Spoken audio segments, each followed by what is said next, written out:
Lord Jesus Christ, have mercy on me. So I just got finished going to the gym, and got the window rolled down. Just got finished going to the gym, and you know, the honest reality is that God has a plan for your life, and there's all these self-improvement gurus and things like that that you're going to find on YouTube, and you know, some of the information may be helpful, some of it won't be. I mean, 40 tips to organize your life. It's like, if your life isn't that organized, how are you going to keep track of 40 tips to figure it all out? I mean, by tip number 3, I think you're going to be feeling pretty tipped out, feeling pretty tipsy, feeling pretty done in the head, right? I mean, would that not be the case? But there is this bizarre thing that's going on in today's world where we have, as Terrence McKenna once said, all created our own road shows. There's no central piece of culture. It's all been broken apart, and it's all just, you know, I remember in 2016, 17, there was all this concern about rabbit holes and where people were looking for information, and that there was no central governing authority. You know, speed up to this year, and you know, X has like the fact-checking feature, but X is not seen as a neutral platform. It's become Elon Musk's personal hidey hole. There's been blue sky threads. There's been this mass fragmentation of information going on where nobody trusts anybody to tell them what's actually going on whatsoever. And so you have YouTube channels, you have little channels like this, many other little channels. There's some with like 130 views. The funniest ones are the ones that are about dating, where it's like a guy with like 120 viewers, and he's like, you know, what I tell my clients. It's like, your clients? How are there like 1,000 dudes running? Oh, got a little pop-up again. I never update my Apple ID. But how are there like 1,000 dudes running around on YouTube that all have like paying clients for their dating advice? It's like, it's just crazy how easy it is to start a business if you just sort of have no shame. I mean, it's a little bit wild. It's a little bit crazy. It's like, how many dating coaches can there be in the world? Like, how is the market for it that big to the point where someone's turning to people with like a tiny user base for advice or coaching, or for whatever coaching even means? I mean, I don't know, is it like a 15-minute Zoom call and then you're on your way? I mean, I don't even know what it entails, but it's a good way to build a business. It's a good way to have a lark. And so you have all this nonstop information on YouTube on how to build a business, on how to optimize your life, on how to optimize everything that people want out of life, whether it's, you know, faith. You know the video titles where it's like, the thumbnail would be me pointing at like some letters that say, do this. you know, it would just be floating right here. The thumbnail of the video you want to click on, it's like, you want this? Do this. And the text is just right above my finger. Like that type of video. That's what everyone's on nowadays. It's like men, women, everybody. Everybody's just in their little corridors trying to figure out where they went wrong in life, where they took the wrong turn, where they went down the wrong path, where they fucked themselves. Oh, there we go. We're demonetized or whatever. I don't even know if that's still happening now. But people just trying to figure out where they screwed up their lives and find little micro-influencers that are going to teach them how to set it right. That is the average of information. And if, you know, people in their late 20s are doing this, if people of millennials are doing this, think about Gen Z. I mean, we're really out of touch. I mean, I'm a millennial, maybe. Is it like a mid-range millennial if I'm like 29? I'm not married for 10 years, but I'm no spring chicken either. But the reality is, if you're Gen Z, these content creators are your lifeblood. I mean, we're talking about the Sam Suleks, you know, just broadcasting the bulk journey, the gym stuff going on, and all the other micro-influencers that go on. I mean, Gen Z hasn't known a coherent, stable culture. All that they've known are these little pathways and the little gurus. And that's what goes on in the world today. And any attempt to fight that is just kind of futile, because at the end of the day, when people are missing things in their lives, and then they can tap into a little mineral ore stream that's speaking directly to that, and just drinking from the blast hose of what they believe is just the water of life that they've been missing, they're just going to go with that. They're just going to go with it. And it can be a little channel with 40 freaking viewers, and it just becomes the center of their life. Or most often, you know, it'll be like a 4.9 thousand viewer kind of channel. It'll be like a little bit of a hidden gem. And you've got generations being raised on this type of material. And they're not watching TV. They're not watching Netflix. They're not watching HBO. They don't give a damn what goes on. They'll watch like 2 movies a year. Who cares? They're just watching these little streams that are speaking their life, that are just very casual, very easily done, things like this. But you know, I'm not going to tell you how to set your life right, because I don't know. I got no clue whatsoever how to fix your life, so too bad. But you can find all kinds of this stuff. You can find it for fitness, you can find it for how to pray, you can find it for making money. It's just absolutely ridiculous. It's absolutely wild how there is something for everyone now. I mean, think in 2016 how like dead-ended the internet felt, and it's been 8 years since then, and people have found weird little cavities to entrench themselves. It's the hermit crab era. It's the era of the little digital hermit crab. It could be a guy who had a channel with like 40,000 subs, it got deleted, and now he's starting out fresh with like 2,000 subs and edgier, stranger content, advocating, you know, all sorts of crazy stuff to fix your life. You need these supplements. I mean, maybe it's not crazy. You need these supplements. I don't know if I have enough iodine. How do you really know if you have enough iodine or magnesium? I don't know. I don't know the answer to these things. I'm just looking into it.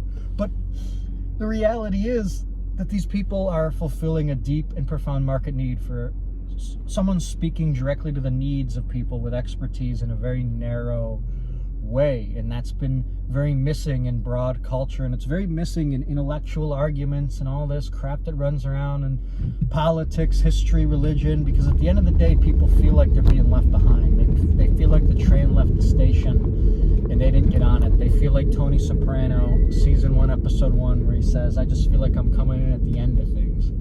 That's the way people are feeling, and that's why YouTube is so big, because there are people that are speaking in highly individualized ways to the needs of people, that are telling them, you know, maybe here is how the train was missed, or maybe you don't need to worry about the train's an illusion. So you can give any answer.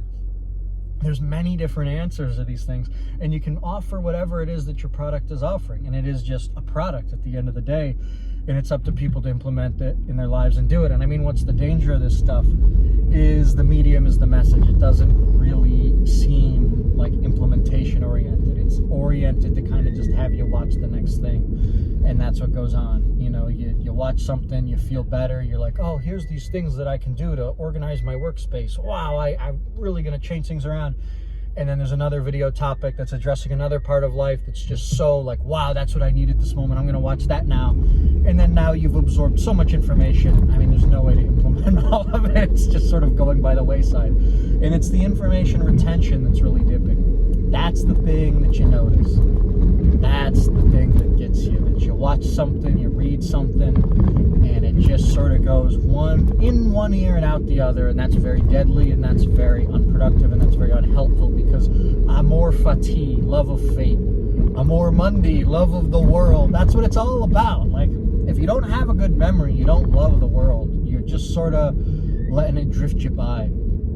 And unfortunately, everything about our technological systems are designed to get us to fall out of love with the world and just have it drift us by. Just have the content be dated. Just have it all be, here are the tips for 2025. Here's what you need to know in 2026. Here's how to survive 2027. It's all designed to go sour. It's all milk. It's all dairy. You know, it's not evergreen. It's all just designed to putrefy and rot on the shelf, and you need the next best thing. You need the best information. What you were doing 2 years ago isn't going to cut it today. It's like Logan Roy in Succession, you know, when he tells Shiv she ain't getting the job, he tells her everything everywhere is always changing forever. That's what we're living in. And what are the consequences of growing up in that and doing that for 80 years? We just have no clue whatsoever. We just don't know what it means to really do that for like 80 years. And we're going to find out. And it's going to be a pretty scary thing to find out. Or maybe it won't be that scary. I don't really know. I don't have a clue. And I just wish that people would be more willing to admit that they have no idea whatsoever is going on, because I don't really know what's going on. I believe that the world is in the hand of God and things are all going to work out as they must. But what is as they must? I don't have the faintest clue whatsoever. So we're going to find out what it's like to grow up in this media stewing pool, and we're going to figure out fast. Because it felt like things were moving way too quickly 8 years ago, and we're 8 years on, and it's not stopping. And I don't know how bizarre it's going to get. It's going to get really, really weird out here. It's going to get very bizarre. I mean, look around. The world has become a place that, like, long read essays, like 5,000 word essays, dissecting everything. It's like, yes, these are cool, but like, it just keeps going. It just keeps running. The machine just keeps fueling. And like 30, 40 years ago, you'd have magazine articles and they would not be coming so frequently. It was like you had to wait for it to come in the mail. You know, the letters to the editor weren't being published right away. You didn't have comments the way that you do. You didn't have comments that are a decade old sitting there now the way that you do. And the comments now and the comments 10 years from now, all coming in every second. If you think your mind can like discern and figure it all out and place yourself in the optimal moment, I mean, how do you judge that? The sad reality is that people judge that through just like income. It's like, oh, I know that I was focused on the right things because I got into cryptocurrency at the right time and I've made a ton of money off of Bitcoin, or I've made a ton of money off of drop shipping, or, you know, I got in on this thing quick when nobody else was on it and I created a monopoly. I did the whole 0 to 1 thing. Like, unfortunately, results are just the way that it's used to determine if your attention was allocated properly. So when you get late in life and you haven't had results, you begin to question if your attention was ever allocated properly to begin with. And that's a severe problem. And then you have the viewers of content on YouTube, and you end up watching the videos and you end up wondering why the train didn't pick you up, where the train left off. Why didn't you buy it in 2012? Why didn't you figure it out? Why weren't you married by the age of 25? What went wrong? And nothing went wrong. But you got to believe that something went wrong. Otherwise, you're not going to be a viewer, and you're not going to join the coaching service. You're not going to pay. You're not going to be part of the market. Come on. Convince yourself that you're all wrong. You're screwed up 1,000 times, and then watch the content that'll tell you how to fix it up. And I don't know, maybe you do need help. Some of it probably is very helpful. But at the end of the day, we live in a world that's designed to generate chronic inadequacy and anxiety, and I know that that's not a novel insight, but nobody takes it to heart. People really do blame themselves for everything, and they take Jocko Willink, they take radical responsibility, and it's like, yes, take responsibility, but take responsibility for everything. Take responsibility for what you do with it, for the way that, you know, you act on it. Don't act on every thought. Don't listen to every thought. You cannot. You'll drown. But the world is as Terrence McKenna also said, you know, funny that he's coming up so much. He's a funny guy, but history is a runaway train on a dark and stormy night, and we're really just seeing it. Ask your friends, like go up to 5 friends and like just try to look at their YouTube recommended feeds and just sort of see what they're into. And I think that that's sort of like a mirror of their soul. And that's a very strange thing. And that's, I mean, it's like a familiar that they're casting. It's like their daemon. It's like their outer self. It's like who they see themselves as and what they think that they need out of the world. There's something very spooky and mystical in that. So like, yeah. Have courage. Ask your friends, hey, let me see that recommended. What are you on? What do you think that you don't have in life? What do you think has passed you by? Do you need to start a dropshipping business? Is that what's missing? Do you need to just start a dropshipping business? Then click the link in my bio, because I got you taken care of. All of my clients. So I've been coaching thousands. That's it.